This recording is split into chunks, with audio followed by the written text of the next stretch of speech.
ప్రపంచ ధరిత్రీ దినోత్సవం సందర్భంగా మనం ఈరోజు కొన్ని విషయాల గురించి మాట్లాడుకుందాం. భూమి వేడెక్కిపోతుంది. ఎలా మరి? దీనికి కారణం పరిశ్రమలు ఎక్కువగా విదజమ్మే విషవాయువులు. విషవాయువుల కారణంగా భూ కాలుష్యం, వాతావరణ సమతుల్యత లోపించడం జరుగుతుంది. తదనుగుణంగా భూమిపైన నివసించే అన్ని ప్రాణులు కూడా కాలుష్య కోరాల్లో చిక్కుకోవడం అనేది జరుగుతుంది.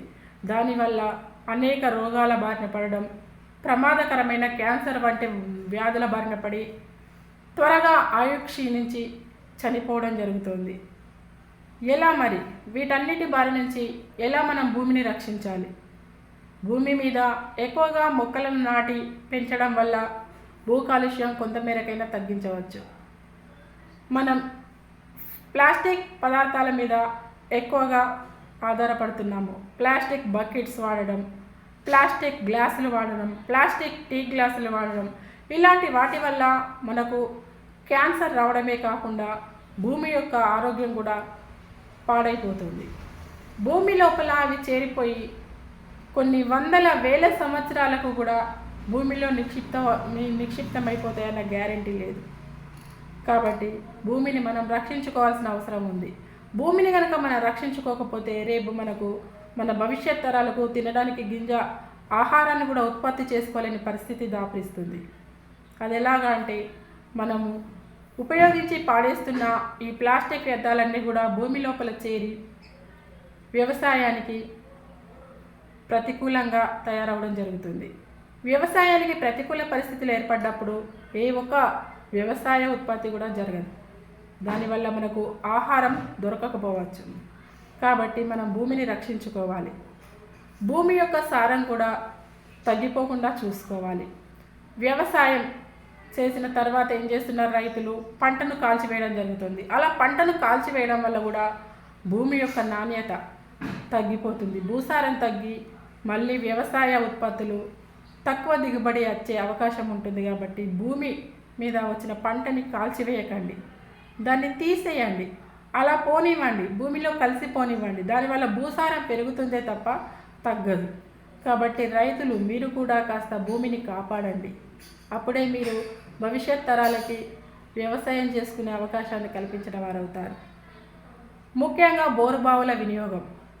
నగరీకరణ ఎక్కువగా జరగడంతో ఇల్లు దగ్గర ఉండడం, ప్రతి ఒక్కరూ ఎవరింటి అవసరాలకు వాళ్ళు బోరుని వేయించడం జరుగుతుంది.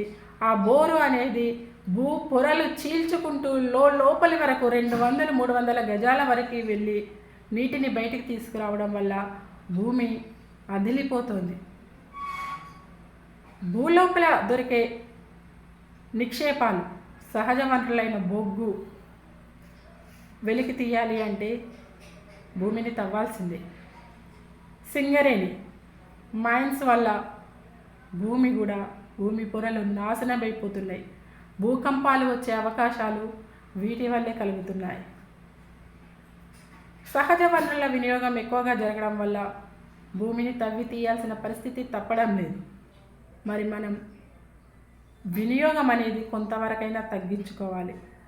మనిషి సుఖాలకు అలవాటు పడిపోయి ఎక్కువగా వనరుల వినియోగం, దుర్వినియోగం అనేది బాగా చేస్తున్నారు.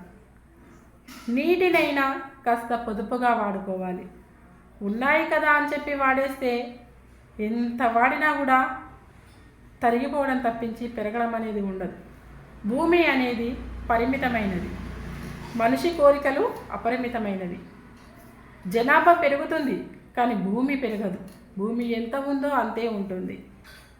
మరి జనాభా పెరుగుతున్నది కదా అని చెప్పి గృహ వినియోగం కోసం, గృహాల నిర్మాణం కోసం భూమిని ఎక్కువగా వాడడం వల్ల భూమి విస్తీర్ణం తగ్గిపోతుంది. మనిషి యొక్క గృహ వినియోగం కోసం భూమిని ఎక్కువగా వాడడం వల్ల వ్యవసాయ ఉత్పత్తుల కోసం భూమి అనేది లేకుండా పోతుంది. కాబట్టి ఓ మనిషి ఇకనైనా మేలుకోండి, భూమిని కాపాడండి. మీరు కూర్చున్న చెట్టు కొమ్మని గుర్తించండి, దాన్ని కాపాడుకోండి. కొమ్మను నరికేస్తే మీరే కింద పడిపోతారు. అలాగే భూమిని కాపాడుకోకపోతే రేపు మీ మనుగడే ప్రశ్నార్థకమవుతుంది.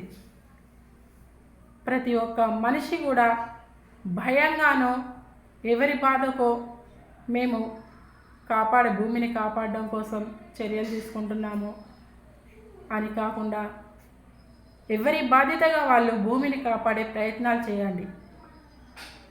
ఎవరి వంతు కర్తవ్యాన్ని వాళ్ళు నిర్వర్తించండి. అప్పుడే మన మనుగడకు సాధ్యమవుతుంది. మన భూమిని మనం రక్షించుకుందాం. ప్రతి ఒక్కరం మన భూమి రక్షణకై మనం పాటుపడదాం. ప్లాస్టిక్ని నివారిద్దాం. గన్నీ బ్యాగుల ఉపయోగాన్ని తీసుకువద్దాం. విద్యార్థులు మీరందరూ కూడా గమనించండి. ప్లాస్టిక్ పదార్థాలను ఎక్కడ పడితే అక్కడ పడేయకండి. ప్లాస్టిక్ వస్తువుల వినియోగాన్ని తగ్గించండి. కవర్లను తగ్గించండి. ప్లాస్టిక్ గ్లాసులలో వాటర్ తాగడం తగ్గించండి. మీ ఆరోగ్యాన్ని మీరు కాపాడుకోండి.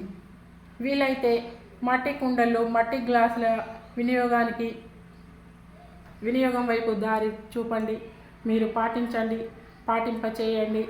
ఫ్రిడ్జ్ వాటర్ కాకుండా కుండల్లో నీటిని తాగడం ఆరోగ్యానికి చాలా మంచిది. కాబట్టి ప్రతి ఇంట్లో కూడా కుండలను వినియోగించండి. పర్యావరణాన్ని కాపాడండి. ప్రకృతి సమతుల్యతకు మీ వంతు దోహదం చేస్తారని ఆశిస్తున్నాను. మా వీడియో కనుక మీకు నచ్చితే లైక్ చేయండి, కమెంట్ చేయండి, షేర్ చేయండి. మా సమత టీవీని సబ్స్క్రైబ్ చేసుకుంటారని ఆశిస్తున్నాను. జై హింద్.